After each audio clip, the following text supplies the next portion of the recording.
S.omalian boy is refused asylum in Sweden and we get a bill for his keep. For the past 2.5 years the Somalian-born youth was living in Sweden, but had his asylum application to stay there permanently refused. The teenager, who cannot be named for legal reasons, faced being deported back to Somalia when he turned 18 later this year. He claims he fled his country of birth after deserting from the army and had hoped to get to Canada to make a new asylum application.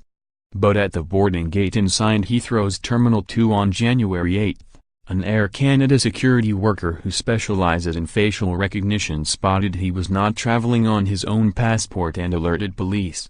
He pleaded guilty last month to possession of controlled identity documents with intent. Yesterday he was sentenced to 6 months inside a young offenders institution when he appeared before Ealing Youth Court in West London. The youth, who has been living in a council-run centre for unaccompanied child migrants in Hillingdon, will serve 3 months in detention and then 3 months on licence. He may apply for asylum on his release. Critics last night said the case sums up Britain's asylum madness, with taxpayers once again picking up the tab.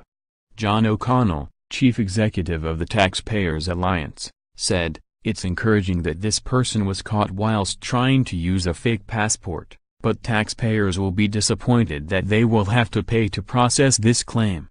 Hopefully the deportation will be swift, smooth and there won't be any expensive delays as happens so frequently."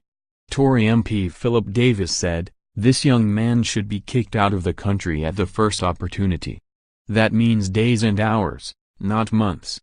Clearly we have been identified as a soft touch." At the youth court, Roy Perst, prosecuting, said the defendant had a passport in someone else's name at the boarding gate, but it was not clear whether it had been used to get into the UK. Ian Paul, in mitigation, told the court the youth had to join the government army because his father was part of a rebel group in Somalia.